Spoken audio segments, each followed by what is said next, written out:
Hi, it's Laura with Following the Paper Trail, and I have a fun project that I want to show you. This is a project that's up over on the Crafters Workshop blog, and the link to that is down in the information here on this video.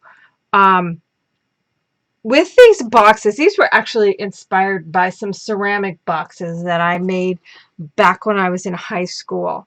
And with these boxes, they have 4 chipboard panels, and then it has these kind of corner posts, for want of a better word, that create little legs, and it just adds some interesting elements to it. On the lid, I have these little extra chipboard pieces that kind of create not only an accent, but it also just holds the lid then in place. You could embellish all the panels, and I chose to just embellish the ones on the front. For information on which stencils, which Crafters Workshop stencils I used on this, you can go to the blog post over on the Crafters Workshop for August 22nd, 2019, and it'll give you the information of which stencils I used and which mediums and such I used to create not only this box, but the second box that I have, which is a taller one. It's done, oops, in some brighter colors. Um, this one is done with black chipboard. This one's done with natural chipboard. You could also cover the chipboard with pattern paper. You could, excuse me, embellish it in any way you want. And again, you could do all 4 sides. I just chose to just do the front of each of these. But let me go ahead and show you how to construct these. Now, you can make these pretty much any size you want them to be. And of course, I get a tickle in my throat, so let me.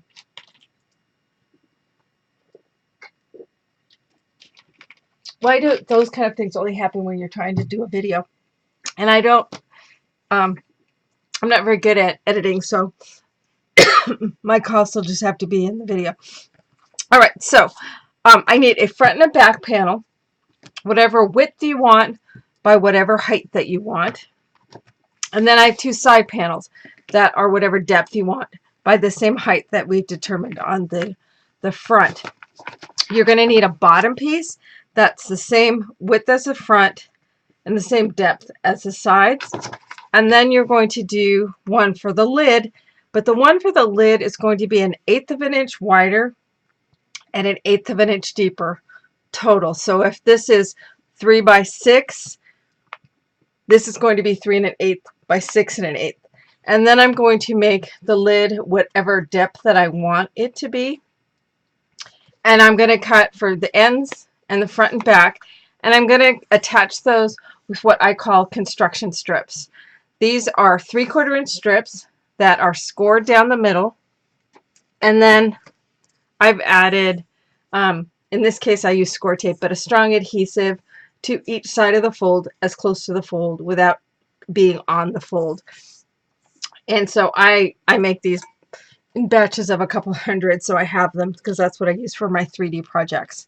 So I've done that to attach the sides and ends for my lid, and we'll come back to this. So my base, my lid, I've got my front, my back, and my sides. So next I want to show you how to make our little corner units. I'm doing this one that's a triangular shape, which is what I did on the tall bright one. And then on this one, as you can see, they are a square shape. So you can do either one.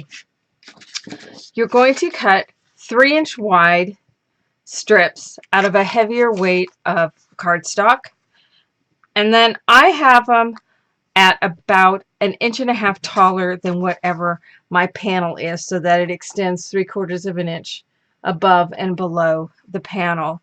I'm going to score across here. I'm going to have a 1/2 inch tab, which is this piece that my panel is going to attach to. So I have one of those on each side, and then I have a 1/4 of an inch channel, which is where I attach that together so that this forms the corner of my box. And then on this one, I have 3 1/2-inch sections to form the triangular shape. If I want a square shape, I do 4 3/8-inch sections. So you can either have 3 sections for the triangle or 4 sections for the square corner, depending on which you want. So I'm going to be folding those wider sections with mountain folds and valley folds by that 1/4-inch channel on each side of the 1/4-inch channel. And I'll go ahead and burnish those in. They're, whoops, nice and crisp.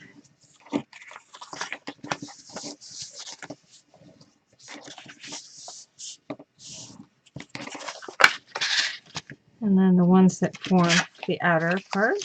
The beauty of having this kind of outer channel unit is it gives an opportunity to add some accent to it. Now, that 1/4-inch channel, I'm going to use some 1/8-inch tape. You can use 1/4-inch tape if you want to align it up there perfectly, but I'm just going to center this in that 1/4-inch section.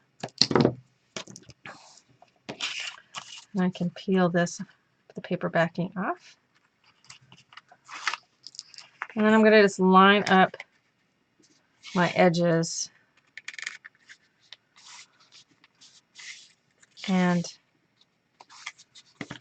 attach, kind of fold it over, make sure you got it stuck down. That should open up nicely, and that will form our corners. If you're doing the 4 sections, that's going to form a square rather than a triangle. So next up, I want to give this chopped out little notch that I like doing a curve. You could do it square. I'm doing a curve. So I want to mark 3/4 of an inch up from the bottom and from the top. And then I'm using a 1-inch circle punch. Again, you could cut the square if you want. So I'm going to line up with that marking and line up with my fold. And chop that off. Because this is a 1-inch and I'm up 3/4 of an inch, I just have to straighten that little tab down there, that little section, about 1/4-inch section down at the bottom. So line. So don't go into your fold, just right up to that fold line. So that gives us the right shape for our corner pieces. So next up, so I have 4 of these. I pre-made them, so I have 4 of them. 1 for each of the 4 corners. I then have my panels, and I have them all good to go. This one I did some stenciling on with some of the new 2018 summer release stencils, and I'll have to get those and post those because I don't even have the name. They arrived yesterday, so I don't even have the names of them yet. So I've got some score tape on the back, and I'm going to take and center this, placing the edge of the panel right next to that fold so it's attached like so. I'm going to do the same thing on the other side.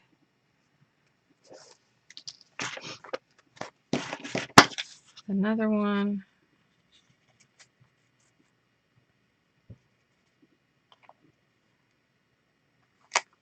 Attach that one down. So that gives me my front. I do the same thing with my back.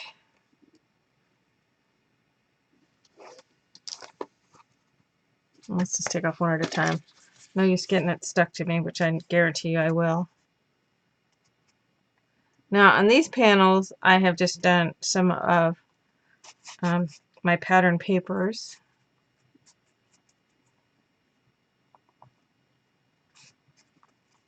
Oops.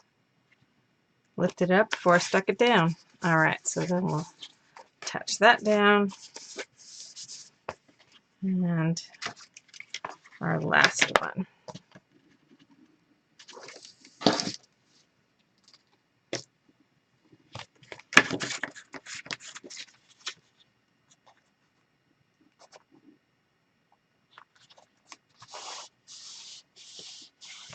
Alright. right, so then we can get ready to attach our side panels. And they're the same, done the same way to the remaining tab on the front and back.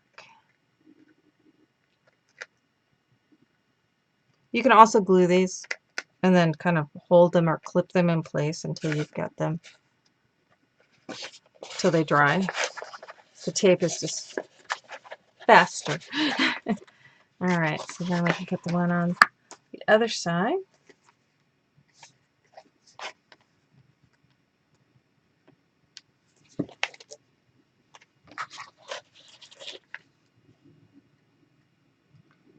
So again, I just center it. If you need to mark it, feel free to do that. I just go ahead and eyeball. It's hard seeing against the black.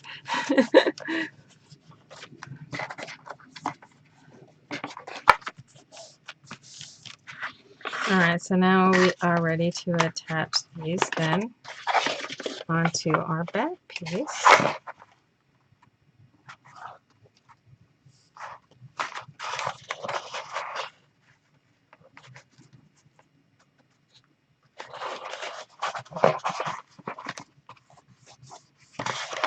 And then our last one. And this will form a basic box without a bottom. It'll be the bottomless box. But we're going to add a bottom to it here next. Get that attached on there. So that forms the base of our basic part of our box. All right, so now I have my bottom, and then I have some 1-inch sections that I've cut. Now I've cut these to the same width as this center panel. You can cut them as wide or as narrow if you want to do 2 of them. I would cover at least half of the width of my panel. So if this is 6 inches, I want these to be about 3 inches. And then I have a little bit narrower here on the side. Now I'm going to go ahead and attach these. I have these scored down the center, and then I just notched out the corner with a stub corner punch. And then I'm going to attach this to where my fold, as it sticks to my fingernails. My fold is right at the edge, and that is centered on my bottom.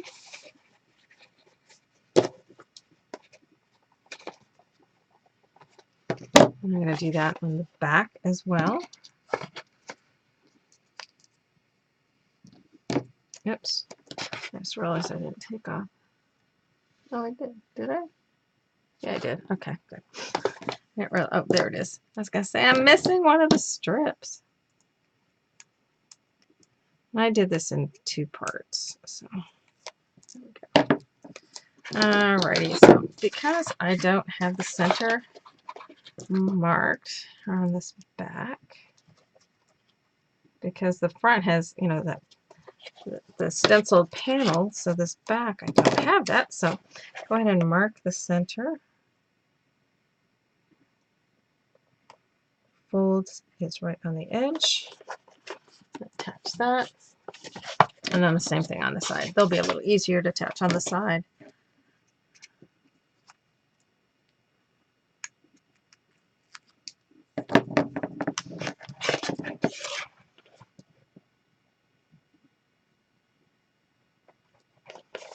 Touch that. And our last one. Kind of wants to, until you get the bottom put in, it kind of wants to just flop. So as soon as you get the bottom on, it stays in a box form.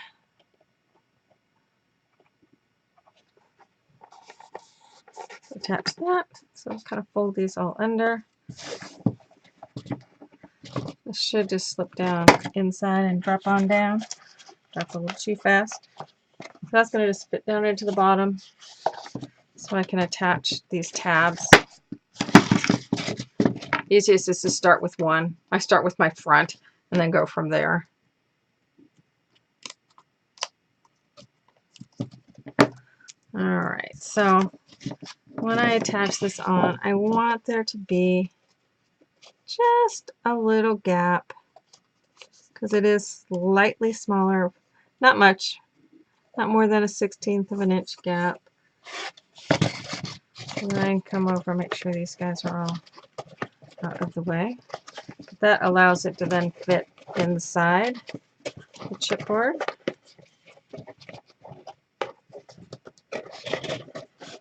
Now we can do this next one to the back, and then you can do the sides. It's inside there. Make sure it's flush. Usually I have them coming together like this. This time I want it overlapping just a little bit so that it's flush.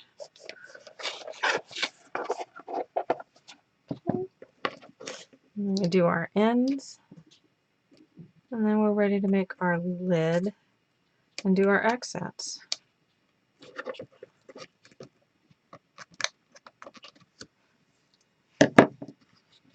Take that down, push inside,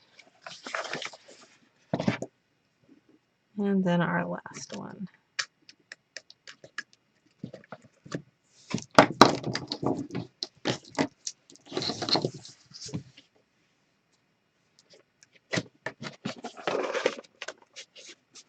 All right, so there we have our bottom attached on with our strips. So now it's going to stay in a box form. This is something you could create these boxes for gift items. You could also create these boxes and you could put a mini album down inside.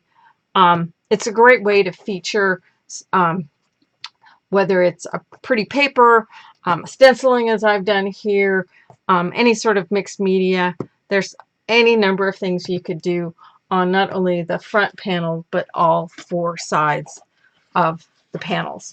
So, all right, for our next, we're going to be making our lid. Now, because I have this little curved piece on each of these corners, I've gone ahead and curved these corners as well. I just realized I chomped them and then didn't ink them, so let me ink those real quick.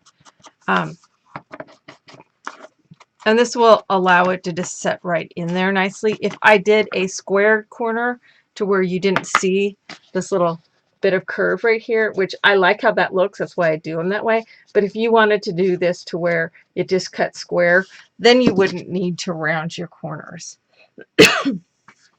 So what I've got here then is I've got a piece that's cut to the size of my panels, and remember my lid is 1/8 of an inch larger, so that way it fits just inside the edges.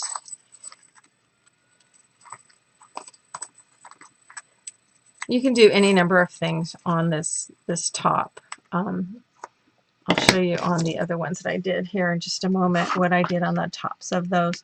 So at this point you're embellishing it just however you'd like your box to look. Now then I also have some strips that are going on this edge, and I realize I want them to be a little bit narrower. I've got these cut at 1/2 an inch, and I'm going to trim them down, I think, to 3/8 of an inch so that they fit underneath that curve a little bit better.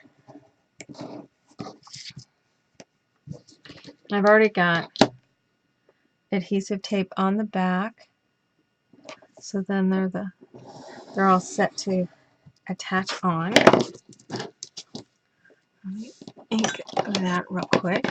And this is going to bring the flaps, the sides, and the fronts down to form this the lid itself.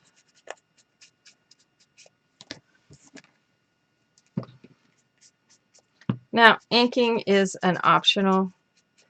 I've just been inking on this, and I have this weird thing. I don't like the white edge of the paper, so I always, even if it's just to color up that white edge, I ink my edges. So, all right, so I want to find the approximate center just by a gentle, not creasing it, but a gentle fold. And I'm going to place this one. Let's see, where's that? Close to the center. Okay, that is right next to this. So I'm going to go up next to my edge.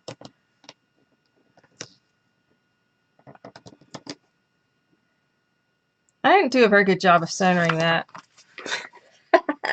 Oh, as long as it wraps around the corner, it really doesn't matter. Because I just want it to wrap around the corners. It's pretty bad when you mark it and you still don't get it right. But see how that comes and brings the sides down. So then I can take this piece and I'll just line it up and I'll trim it at the other end. And no one will be the wiser because you all aren't going to tell that I did a really poor job of centering that.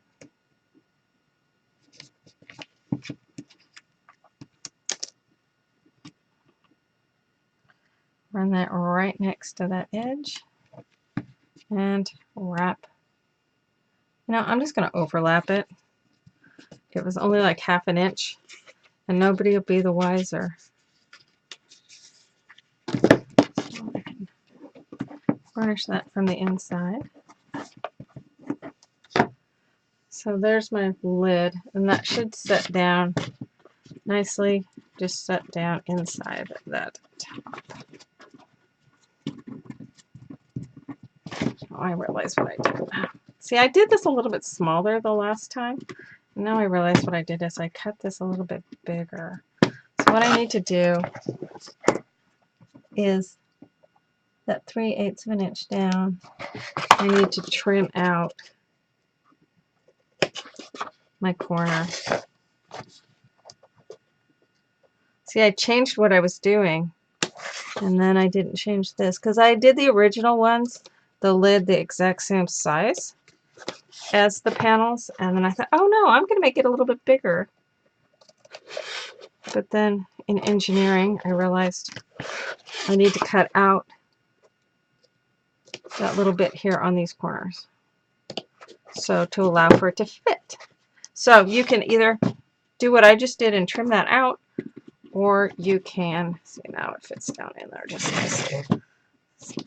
Voila. So now it's going to fit on there perfectly. So if you cut it the 1/8 of an inch larger in each direction like I just did, you do need to notch out an 1/8 of an inch on each corner. If you cut your top the same size as your bottom, you won't need to do that. All right. So then I also have little panels that are going to attach, and these are out of the chipboard. And I did these the same size as I did these cardstock ones at the bottom, but these have chipboard, and these are going to create a little lip that goes down over the front, sides, and the back to hold my lid in place.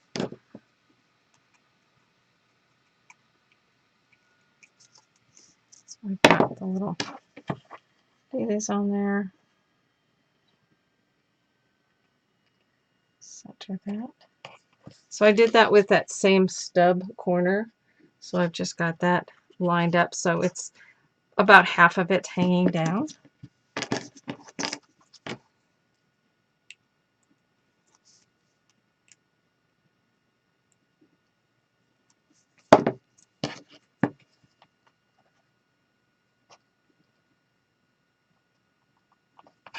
Center that in there. And you could do it with just the front and back. I don't know if you'd have to have the sides, but I like it all the way around. It kind of matches the tabs down at the bottom.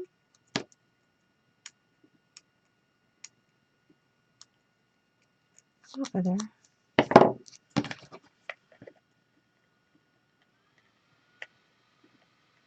Okay, again, center that.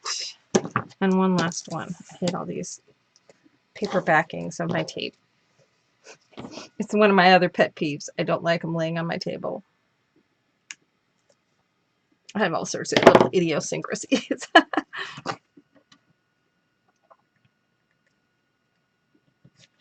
Okay, so that tab is on the end, so I got the tabs on all 4 sides. So then these slide down over the top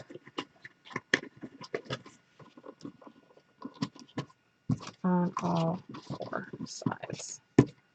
And there, that puts our lid on top of our box.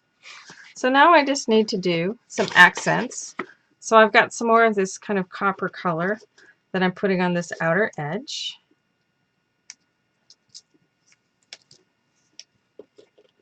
It's already cut to the proper length.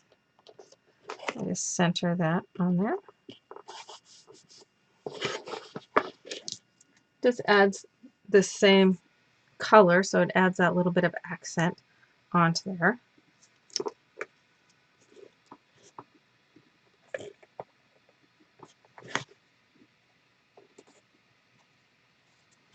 So and I'll do that on all 4 of the corners. And then I also have another accent strip that's going on that little channel piece.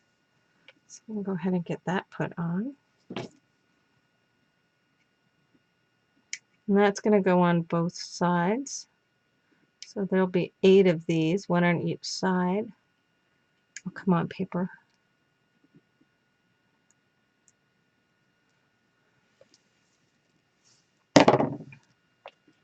That's going to go right up next to the fold, so it still fits even though I've notched that out.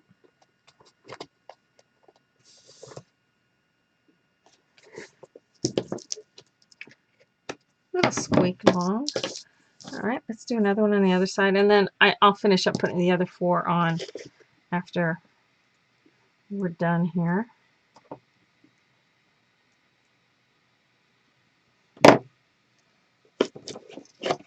Put this away so I can do this one over here.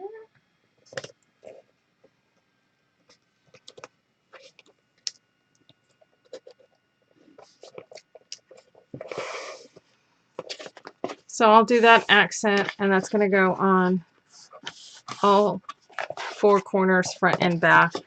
And I'll just go ahead and put them on the front, and then we've got the accents, and those will go on all 4 sides as well. So I'm going to put my lid back on.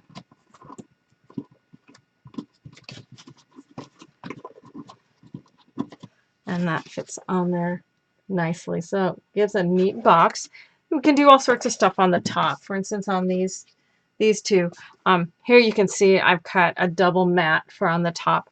And then I've just taken some beads and, whoops, try and keep those in the lights, where they're just stacked and glued on there. That makes a little top.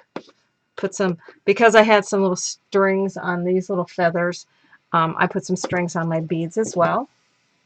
Same thing on this one. I've done the little pink going around the top, and then I kept it the black, and I just did a couple circles since I had a circle down here, some circles, and then again I did a stack of some beads that I had in my stash that I've just glued together. Then that makes a nifty little top for my lid, and so I can create some sort of top for this one as well. You can also use some like the drawer pull type things, like Tim Holtz has some of those, and you could use one of those on the top for something real simple. But these kind of have a almost an Asian flavor to them, but they're just really fun, really easy to make. Would work great to put a gift inside, a mini album inside. You can do whatever kind of embellishment you want on the outside, from as simple as just covering it with pattern paper to doing full-blown mixed media, something on to the outside. But fun boxes, easy to make, quick to make, and have fun making these. So I hope you've enjoyed this project, and I look forward to bringing you some more in the future with the Crafters Workshop stencils. And again, you can go to the Crafters Workshop blog to see what stencils that I used here on these other 2 boxes. But I did want to give you just a quick, fast tutorial on making the box itself. So hope you enjoyed these. Thanks a bunch.